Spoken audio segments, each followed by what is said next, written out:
हम लोगों में रेक्टिफिकेशन के कॉन्सेप्ट कंप्लीट हो गए थे। पोलर हो गया उसमें, और पैरामीट्रिक हो गया, कार्टेशियन हो गया।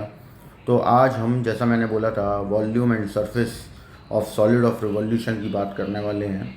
तो आज हम उसी की बात करेंगे। और आज हम पहले तो कॉन्सेप्ट समझ लेते हैं, ठीक है। कुछ पॉइंट्स हैं जो समझ लेते हैं, और उसके बाद उन पे कुछ काउंटर एग्जाम्पल करेंगे।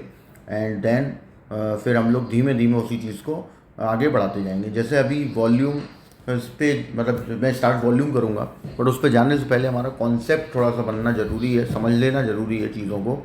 तो आज सबसे पहले मैं वही करने जा रहा हूँ। तो आप सबसे पहले हेडिंग लगा लीजिए, volumes and surfaces of solid of revolution. अब इसमें सबसे पहले हम समझेंगे रिवॉल्यूशन क्या है, वो रिवॉल्यूशन या क्या उसके टाइप होंगे। तो पहले हम उसकी बात कर लेते हैं। तो पहला है आपका रिवॉल्यूशन। अब जैसा रिवॉल्यूशन में हम जानते हैं कि रिवॉल्यूशन का बेसिकली मतलब होता है कि आप किसी भी कर्व, किसी लाइन, किसी कर्व के टुकड़े, जिसे हम सेगमेंट बोलते हैं, उनको रिवॉल्व करना, यानी कि घुमाना किसी एक्सिस के लिए, तो या किसी पर्टिकुलर लाइन के लिए, कुछ भी हो सकता है वो, ठीक है। और वही चीज़ यहाँ पे हमसे पूछी जाएगी। तो वो ये बोलेगा कि हमने कर्व को किसी लाइंस के बीच में बाउंड किया, उस सेगमेंट को आपको रिवॉल्व करना है एक्स एक्सिस के थ्रू, वाई एक्सिस के थ्रू, किसी पर्टिकुलर लाइन के थ्रू, ठीक है, या एसिम्प्टोट के थ्रू, मतलब कुछ भी हो सकता है ये। तो उनके लिए लॉजिक्स एक्स और वाई के लिए डिफरेंट है। फिर उसके बाद एसिम्प्टोट या किसी लाइन के लिए डिफरेंट है। लॉजिक सेम है, मेथड में थोड़े से चेंजेस आते जाएंगे, और हमें उनमें कुछ चीज़ों को दिमाग में रखना भी पड़ेगा। अब रिवॉल्यूशन का मतलब है कि हम किसी चीज़ को रिवॉल्व कर रहे हैं, घुमा रहे हैं, ठीक है। तो अब इसमें भी चीज़ें बनती हैं, तो क्या क्या चीज़ें बनेंगी हम उन पे बात करने जा रहे हैं। तो इसमें अब आप, जैसे रिवॉल्यूशन आपकी हेडिंग हो गई, इसके बाद अब इसमें हम जो पहला पॉइंट जो समझेंगे, यानी हम इसको ए से दिखा देते हैं, वो है solid of revolution. Solid of revolution, solid of revolution में क्या है कि if a plane area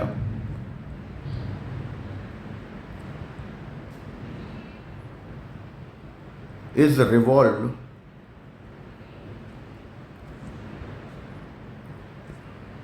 about a fixed line lying in its own plane। भाई हमने उसको रिवॉल्व किया, किसी सेगमेंट को, किसी लाइन को, किसी एक्सिस के लिए या फिक्स लाइन के लिए, तो वो रहेगा उसी प्लेन में, प्लेन से बाहर तो जाएगा नहीं, ठीक है। तो वही लिखा हुआ है कि if a plane area is revolved about a fixed line lying in its own plane, then the body so generated by the revolution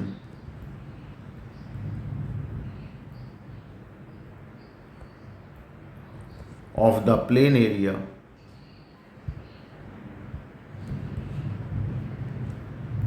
is called solid of revolution।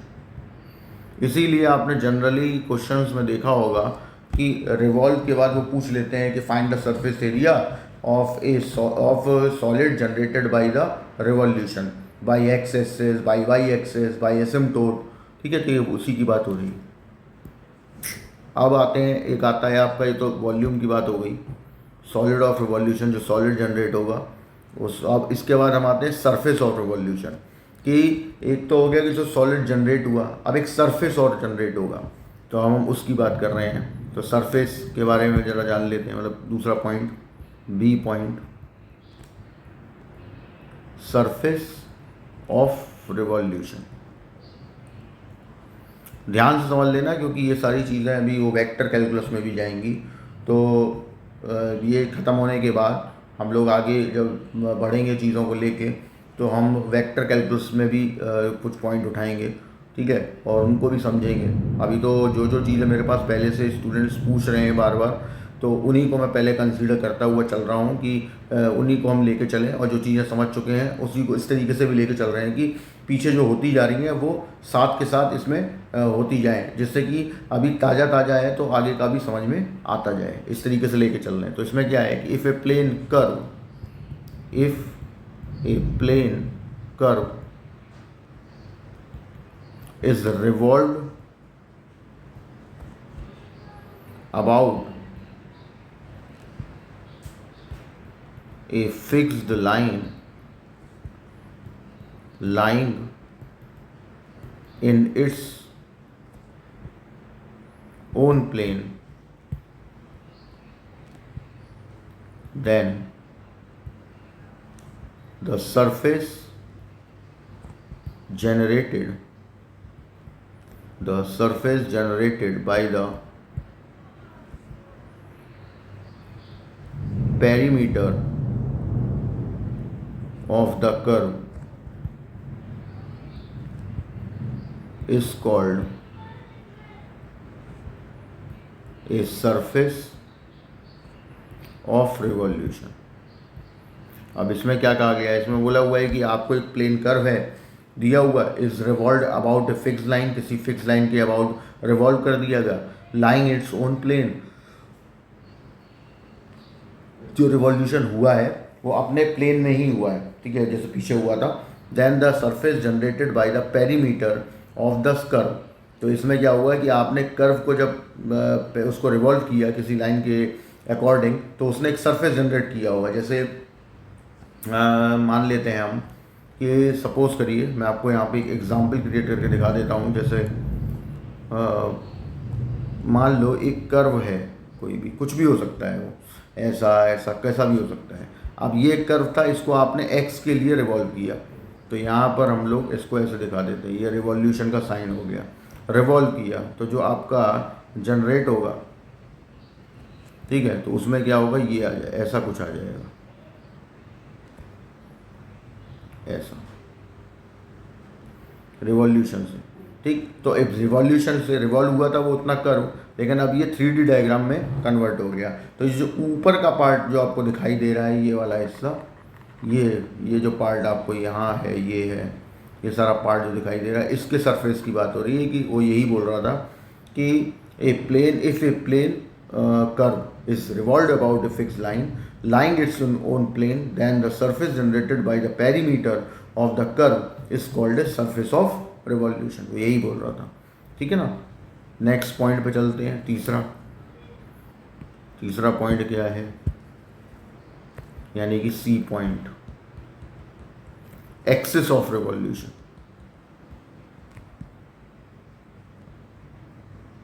Axis of revolution में क्या क्या कहा जा रहा है वो देखते हैं। द फिक्स्ड स्ट्रेट लाइन से ए बी, कुछ नाम दे दिया उसको, फिक्स्ड स्ट्रेट लाइन को, कुछ भी हो सकती है, अबाउट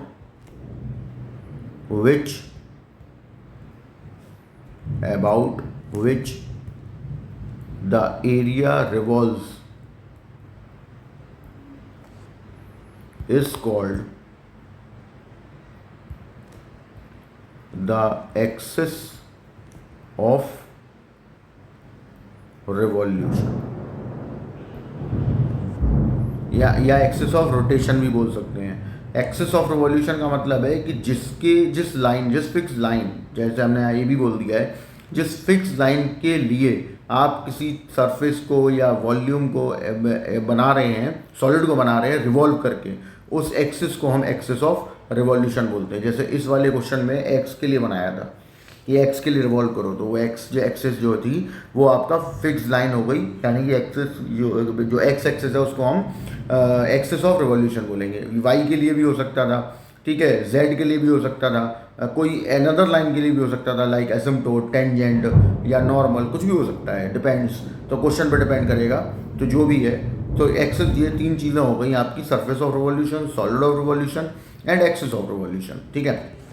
अब जैसे उसमें क्या था, मेन में एक लाइन में याद रखो कि अगर हम किसी प्लेन एरिया को किसी फिक्स लाइन के लिए रिवॉल्व कर देते हैं तो सॉलिड ऑफ रिवॉल्यूशन, किसी कर्व को अगर हम किसी फिक्स लाइन के लिए रिवॉल्व कर देते हैं तो सरफेस ऑफ रिवॉल्यूशन, और जिस लाइन के लिए रिवॉल्व किया गया है उस लाइन को हम, फिक्स लाइन को हम बोलते हैं एक्सिस ऑफ रिवॉल्यूशन।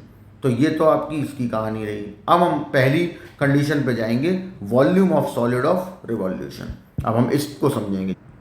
अब ये आया volume of solids of revolution. अब इसमें भी आपके, अभी पहले हम ए और बी दो पार्ट हैं, फिर और भी पार्ट होंगे, लेकिन अभी हम आज पहले इन दो पार्ट को समझते हुए इन पे पहले क्वेश्चन समझ लेंगे, जिससे एक चीज़ समझ में आ जाए और उसको हम साइड कर सकें, ठीक है। और उसके बाद फिर हम इसके नेक्स्ट पार्ट पे जाएंगे, उसको समझेंगे, फिर सरफेस आएगा। तो जैसे एक बार वॉल्यूम समझ में आ गया तो सरफेस भी समझ में आ जाएगा।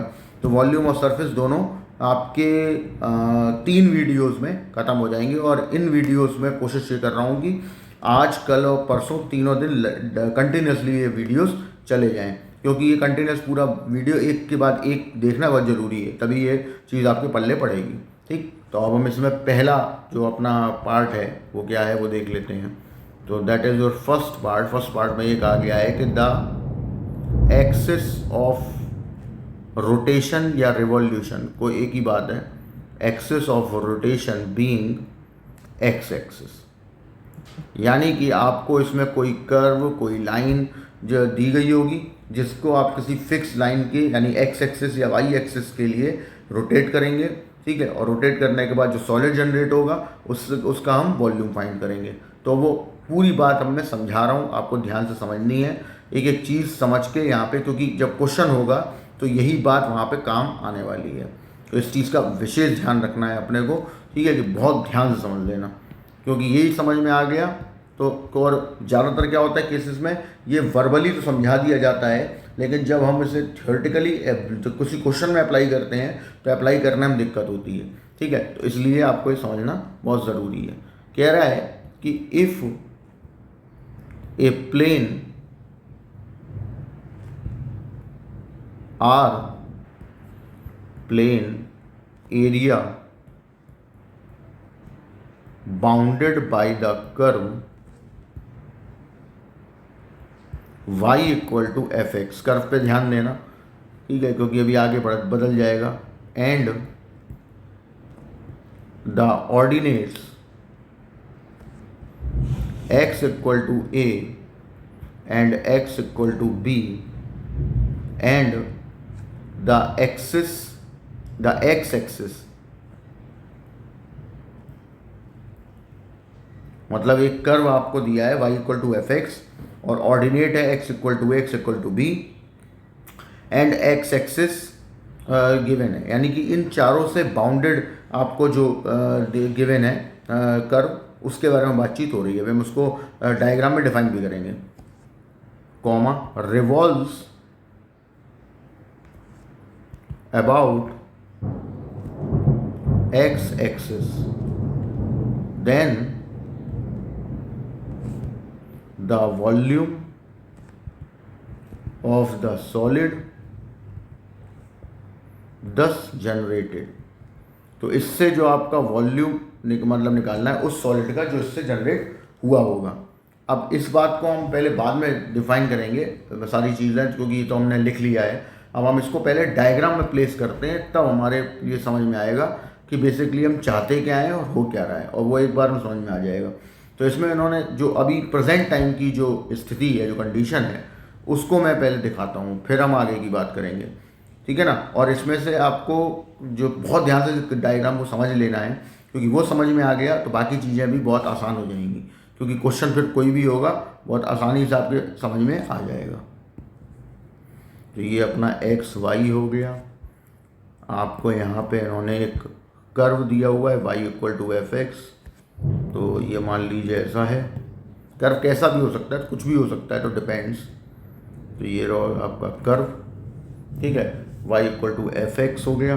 अब आपको बाउंड करना है इनको, तो वो हो गया आपका x इक्वल टू a से बाउंड एक है, ठीक है, और एक अपना x इक्वल टू b से बाउंड है।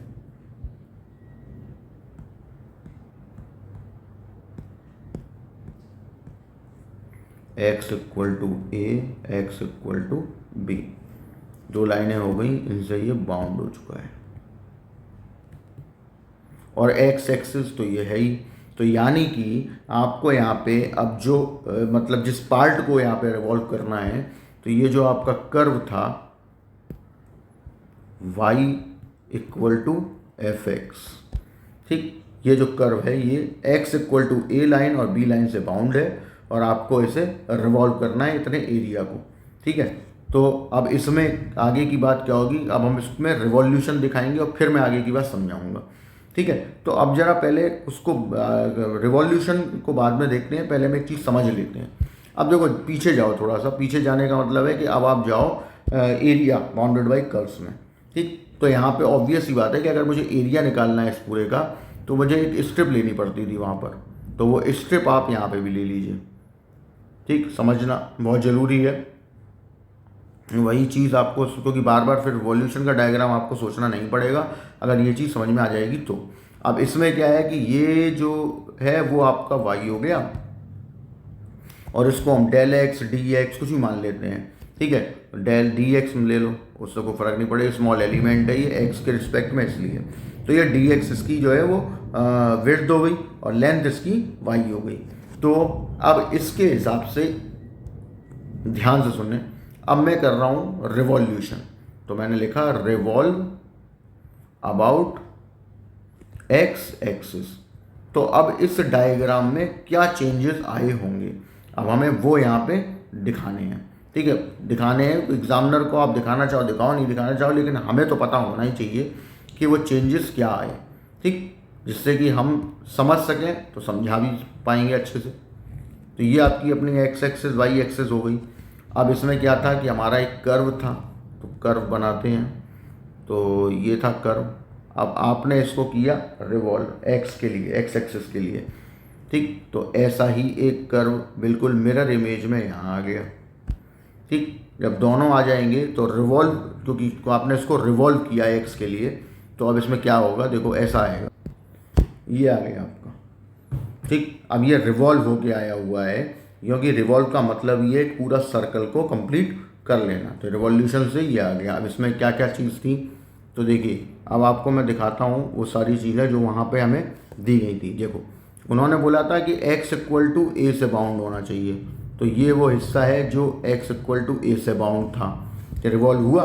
फिर उसके बाद x इक्वल टू बी से बाउंड होना चाहिए, तो ये आपका वो है x इक्वल टू बी। ये अपनी x एक्सिस है, ये अपनी y एक्सिस है। अब स्ट्रिप पे भी फ़र्क पड़ा होगा, तो ये जो स्ट्रिप थी ये अब आपकी चेंज हो गई होगी। अब ये क्या चेंज होके आई है, तो देखिए ज़रा ध्यान से देखना, क्योंकि ये भी तो रिवॉल्व हुई ना स्ट्रिप, तो इसको हमने रिवॉल्व किया, तो रिवॉल्व होके ये एक सर्कल का पार्ट ले लेगी, क्योंकि आपने रिवॉल्यूशन से, रिवॉल्यूशन का मतलब ये है कि आप एक सर्कल बना रहे हो,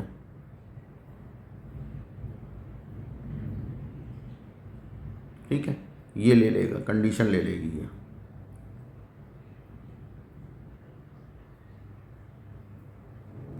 ये बन गया, देखो।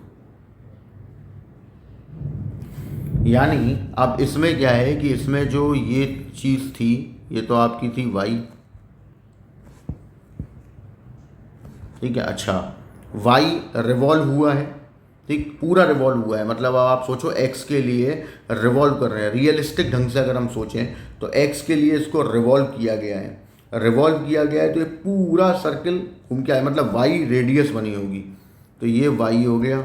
और ये जो वो हम उसकी मोटाई की बात कर रहे थे, विड्थ की बात कर रहे थे, दैट इज़ योर dx, ये dx बना होगा। अब आते हैं मुद्दे की बात पे। तो अब अगर हम ध्यान दें कि वॉल्यूम ऑफ स्ट्रिप, बल्कि सर्कुलर स्ट्रिप लिखने तो ज़्यादा ठीक रहेगा, वॉल्यूम ऑफ सर्कुलर स्ट्रिप क्या हो जाएगी, तो अब देखिए वॉल्यूम ऑफ सर्कुलर स्ट्रिप की अगर हम बात करें तो यहाँ पे क्या होगा कि सर्कल डेवलप हुआ है, तो पाई आर स्क्वायर, तो हमने उसका एरिया ले लिया, मतलब हमारे केस में वो पाई वाई स्क्वायर, क्योंकि रेडियस वाई है, और उसमें ये एरिया में अगर हम इसकी विड्थ का मल्टीप्लाई कर दें तो वॉल्यूम बन जाएगा, तो पाई वाई स्क्वायर डी एक्स।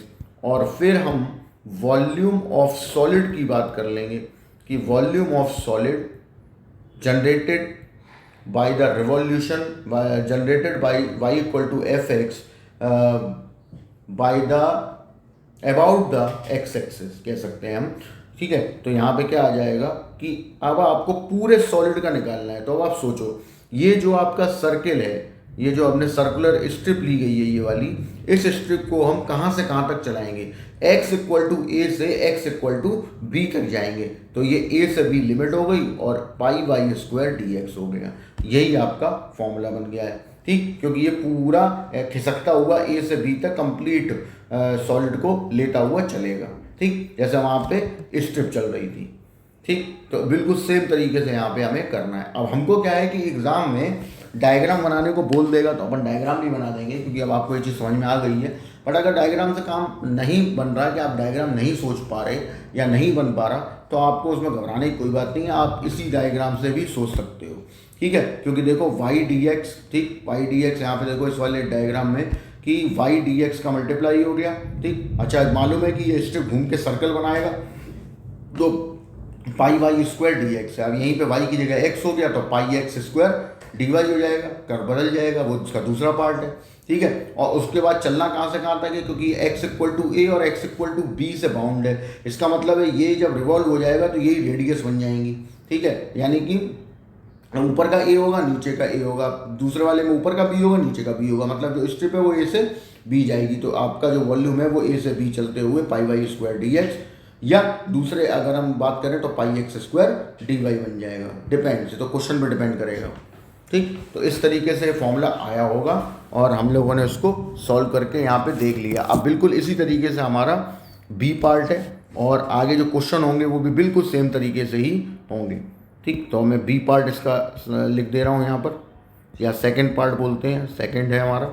तो बोला है कि the axis of rotation being y axis. तो यहाँ पे क्या है कि if the curve x equal to f y bounded by y equal to a, y equal to b and y axis revolves about y axis, then, तो अब बिल्कुल same, अब पूरा नहीं लिख रहे हैं, अब सीधा लिख दे रहा हूँ मैं। यहाँ पे क्या था, pi y square d x, तो यहाँ पे अब क्या हो जाना चाहिए, pi x square d y limit a to b. तो अगर ऐसी कंडीशन आएगी तो ये फॉर्मूला लगेगा।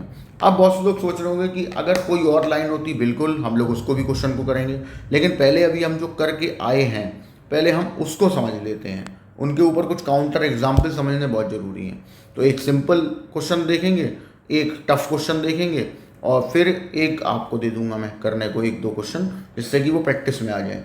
फिर हमारा मेन मुद्दा तो वो अदर लाइन वाला ही होगा, ठीक है, क्योंकि ये तो सिंपल होते हैं, एक्स एक्सेस के लिए रिवॉल्व, वाई एक्सेस के लिए रिवॉल्व, तो बहुत आसान है।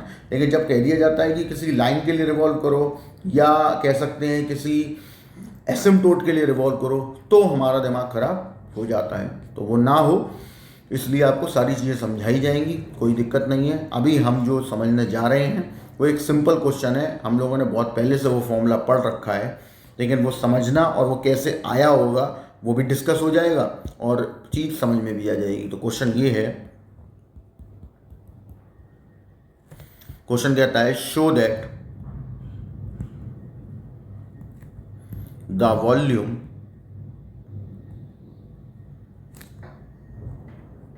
of a sphere of radius a is 4/3 pi r cube, मतलब पाई ए क्यूब। यानी किसी स्फीयर का वॉल्यूम 4/3 पाई आर क्यूब होता है, ये हमें प्रूफ करना है by the help of integration, ठीक है। पढ़ते हुए तो हम बहुत पहले से आ रहे हैं, और जब सरफेस एरिया आएगा तो वो भी प्रूफ करने को मिलेगा 4 पाई आर स्क्वायर। तो नो डाउट हम लोग को समझना ही है।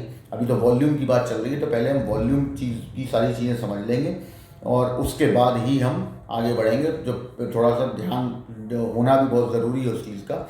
जैसे कि आज ये क्वेश्चन मैं करवा दूंगा थोड़े से टफ, एक दो क्वेश्चन। ये सिंपल है ये वाला, इसमें मैं कैसे सोचना है वो सारी बातें हो जाएंगी। तो लेकिन उसके बाद फिर हम कल जब जाएंगे तो सरफेस एरिया को भी लेंगे और इसके उस पार्ट को भी हम बात करेंगे जिसमें वो अदर लाइन कोई कही गई होगी, तो उसमें हमें क्या याद रखना है। वो एक दो क्वेश्चन से ये बात समझ में आ जाती है क्योंकि कॉन्सेप्ट समझ में आना ज़रूरी होता है। ठीक, तो हम उसको भी करेंगे और उसके बाद टाइम बच जाएगा तो सरफेस एरिया के कॉन्सेप्ट पढ़ लेंगे और क्वेश्चन हमारे परसों हो जाएंगे।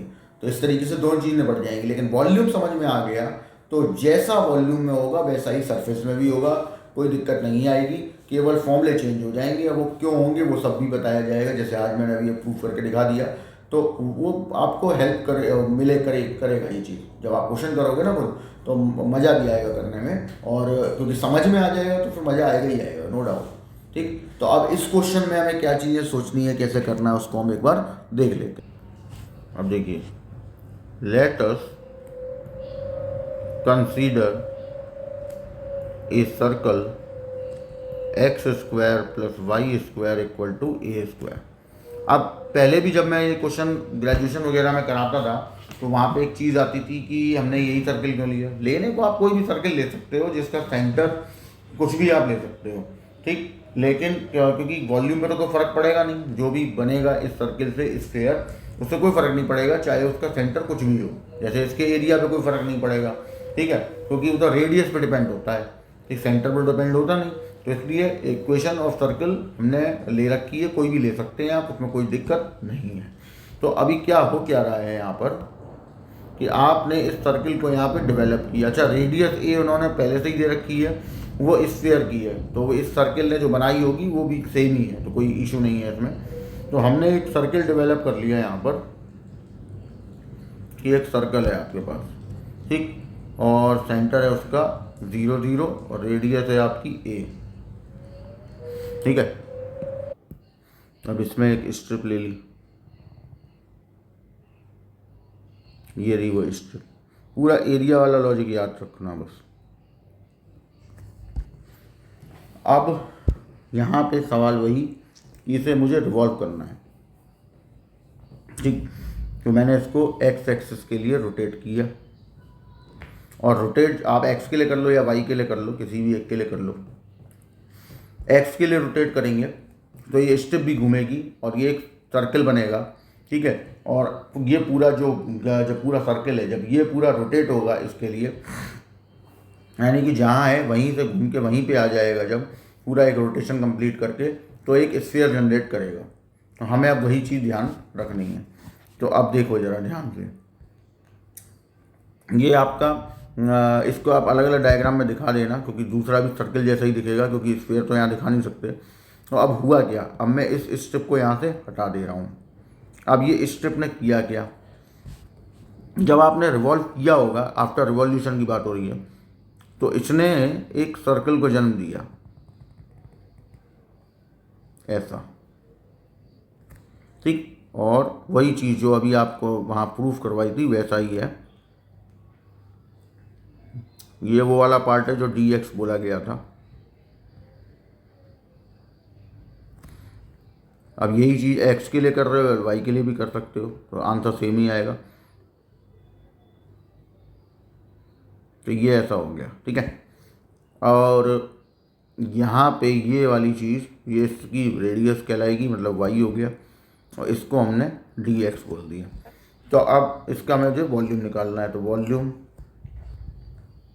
कहाँ से कहाँ तक जाएगी, तो ये स्टेप पूरे में चलेगी, लेकिन अगर हम ओ से लेके ए तक चलाएंगे इसको तो ये केवल आधा ही कवर करेगी। तो हमें ए डैश से ए चलानी पड़ेगी, मतलब -a2 + a, और फॉर्मूला क्या होता है, πy² dx।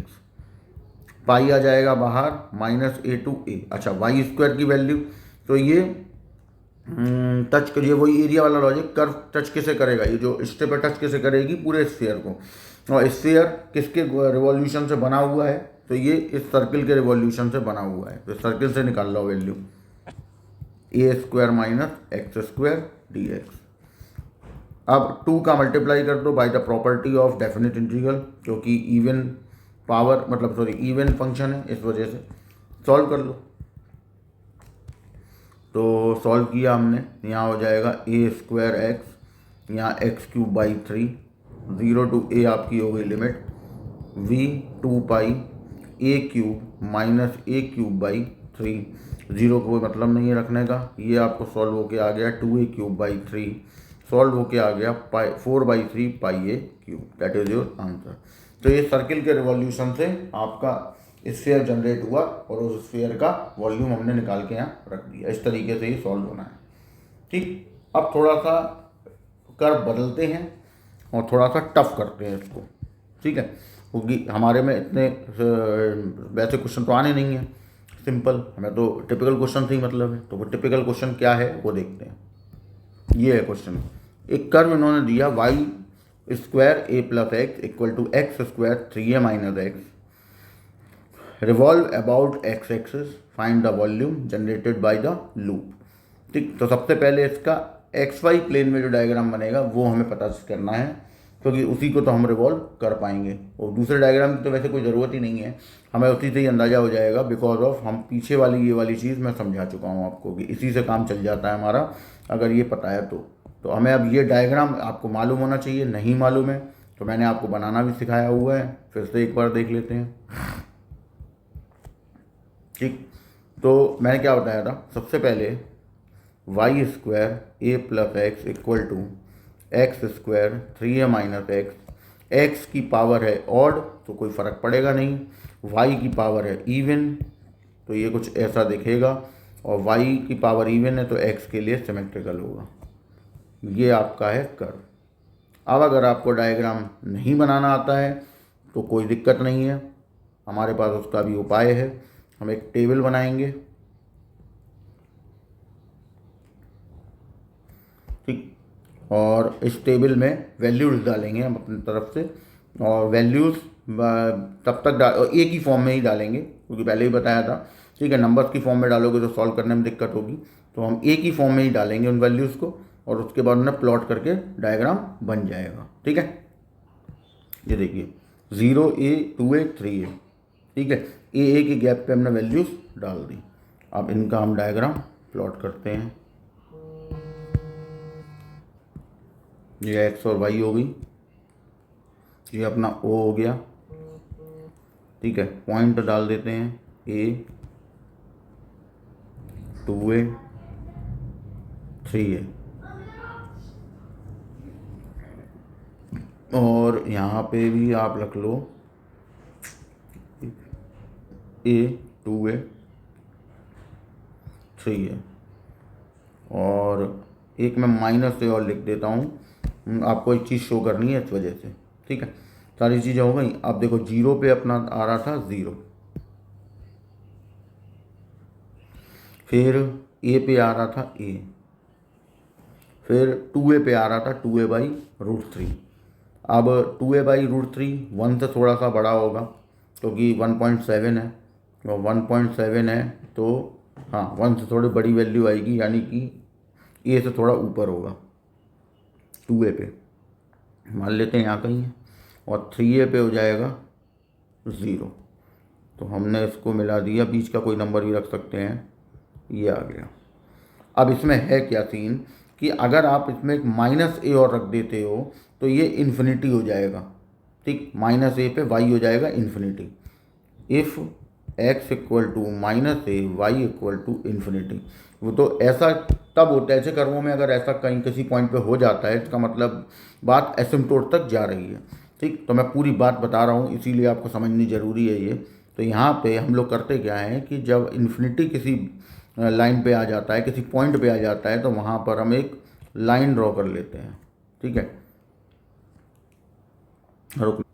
लाइन ड्रॉ हो गई, और अब इसमें -a पे जैसे इन्फिनिटी आ रहा है तो हम क्या करते हैं, इस कर्व को मैं आगे बढ़ा दूंगा, और जैसे ही a आएगा पैरेलल कर दूंगा इसके, तो ये ऐसा हो गया पूरा कर्व, ये बन गया। ठीक, अब क्योंकि कर्व में y की जो पावर थी वो थी इवन, तो इसका मतलब सिमेट्रिकल होगा। सिमेट्रिकल होगा तो जैसा कर्व ऊपर है वैसा ही तो फिर नीचे भी आया होगा, तो इसको ऐसे बढ़ा देंगे। ठीक है, तो दैट इज़ योर कर्व जो कि बना था। लेकिन हमें ये पीछे वाले पार्ट से मतलब नहीं है, बना मैंने इसलिए दिया कि बाई चांस क्वेश्चन ये भी हो सकता है, और आगे हो गई कि एसिम्प्टोट के लिए इसे रिवॉल्व करो। अभी तो नहीं है, लेकिन तो से हमें हमें पीछे वाले को देखना ही नहीं। और उसके बाद पूरे कर्व को भी रिवॉल्व करने को बोल सकते हैं। अभी तो इन्होंने लूप को रिवॉल्व करने को बोला है, और लूप का मतलब है ओ से और ये कैपिटल ए तक का पार्ट ये है, इसको आपको रिवॉल्व करना है। ठीक, अब इस लिमिट तो हमें इसी के जरिए मिलेगी। तो ये ध्यान रखने वाली बात थी जो आपको अब समझ में आ गई होगी। ये एक्स ये वाई। अब क्या करना है, अब वही वही स्ट्रिप वाली बात करो। ये रही आपकी स्ट्रिप। अब ये रिवॉल्व होगा एक्स के लिए, तो एक्स के लिए रिवॉल्यूशन का साइन बना दिया।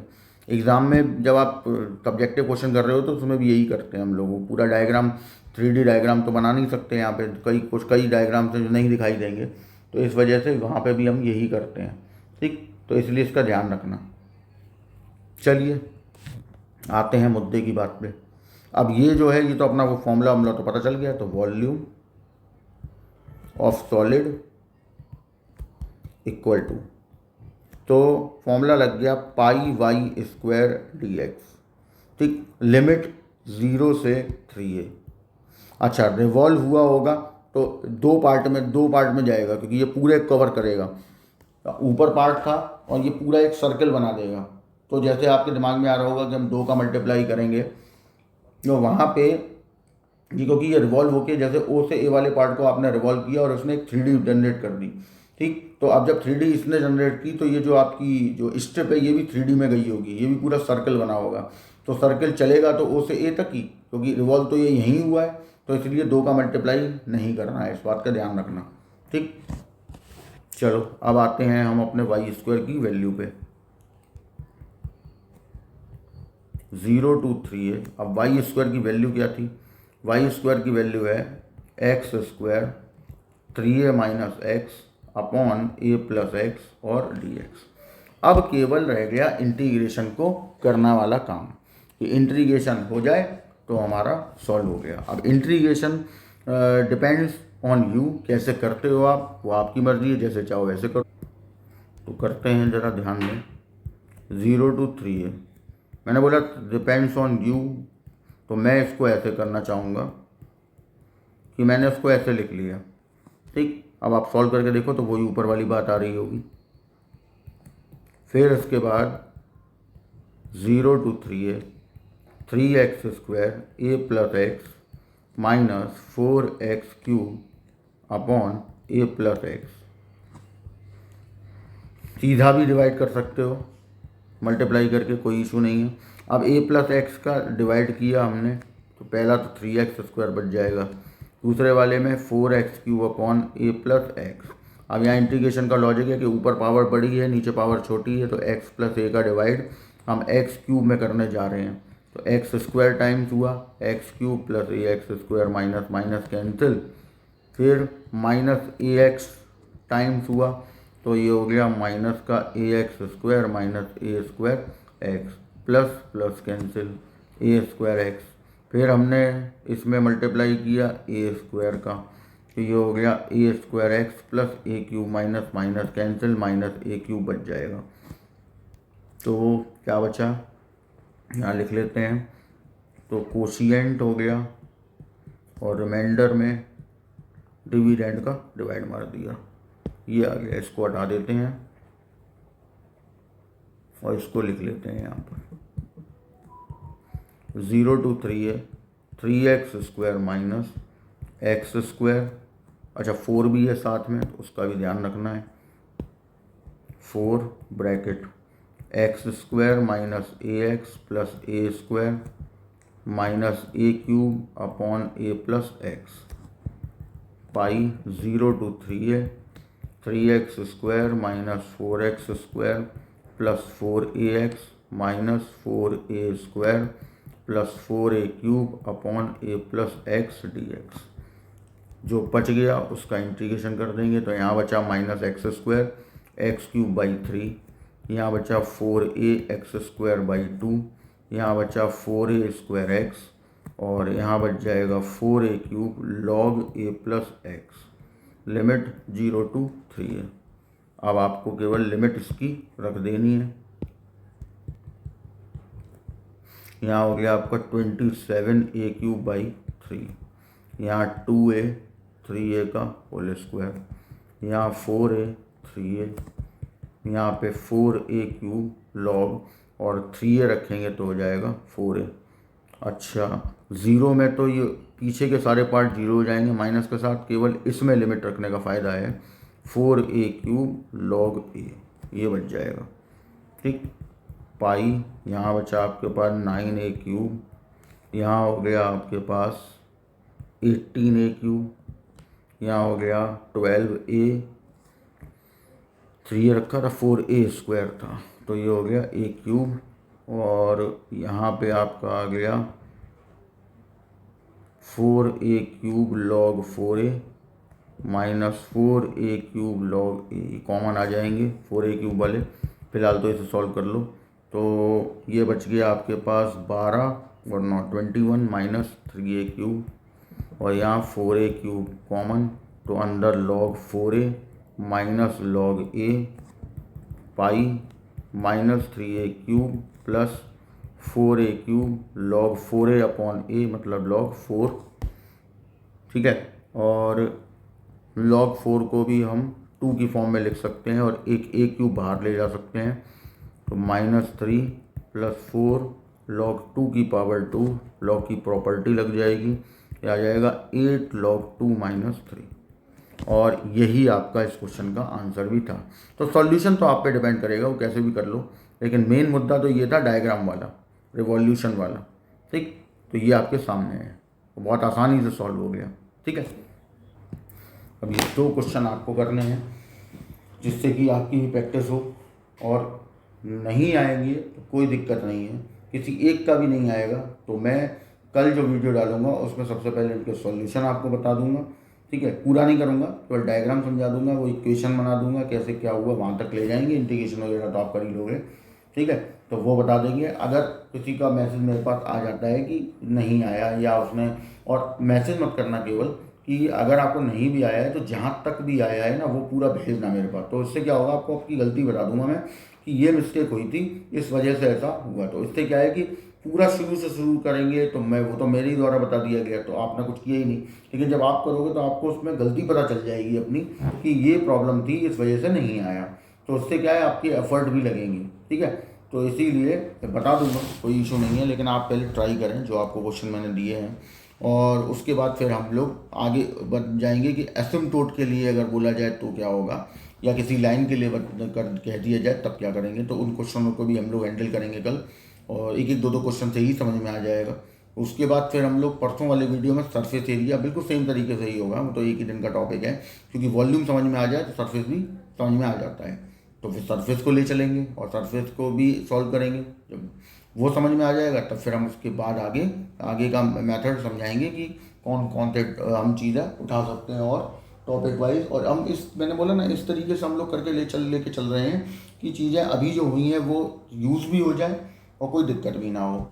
तो एक टॉपिक मेरे पास आया हुआ है जो बोला गया है, फिजिक्स, मैथमेटिकल फिजिक्स वालों ने भी मेरे को बोला था, जो IIT जैम वगैरह की प्रिपरेशन कर रहे हैं, और मैथ वालों में को भी प्रॉब्लम आ रही थी PGT वगैरह में पेपर में, तो एक टॉपिक था सेंटर ऑफ ग्रेविटी। तो सेंटर ऑफ ग्रेविटी पे हम इसके बाद का टॉपिक सेंटर ऑफ ग्रेविटी ही लेंगे कि सेंटर ऑफ ग्रेविटी में क्या करना है, और इस बीच में कोई डाउट्स हुए तो वो तो आपके सॉल्व हो ही जाएंगे, और अगर सेंटर ऑफ ग्रेविटी में भी कोई डाउट होंगे तो वो भी हो जाएंगे, नहीं तो फिर उसके बाद हम सेंटर ऑफ ग्रेविटी आसानी से हो जाने के बाद फिर हम लोग वेक्टर कैलकुलस की तरफ मूव करेंगे, क्योंकि वो भी टॉपिक पड़ा हुआ है बताने के लिए। और जैसा कि हम जानते हैं कि UP PGT का एग्ज़ाम मई में अलॉट हो चुका है, आने वाला है, तो इसलिए उनके ही बच्चों से ज़्यादातर मेरे पास मैसेज आ भी रहे हैं प्रेजेंट टाइम में, तो इसलिए बताना ज़रूरी है, तो फिर उसको भी उठा लेंगे, एंड धीरे धीरे आगे चलते चलेंगे। सारे टॉपिक अपन ग्रेजुएशन के जो जो मेरे पास आते जाएंगे वो कवर करता जाऊँगा, और डिफरेंशियल इक्वेशन भी बहुत लोगों ने बोला है, तो डिफरेंशियल इक्वेशन भी मुझे बताना है, तो वो भी आपको बताया जाएगा, कोई इशू नहीं है, बेहतरीन तरीके से एक एक चीज़ करेंगे हम लोग, ठीक है। चलिए आप इनको क्वेश्चनों को ट्राई करिए आज बढ़िया तरीके से, कोई डाउट है मुझसे पूछिए, बाकी कल वीडियो आएगा तो उसमें आपको इनके भी सॉल्यूशन मिल जाएंगे, ठीक है। ओके, बाय बाय बच्चों।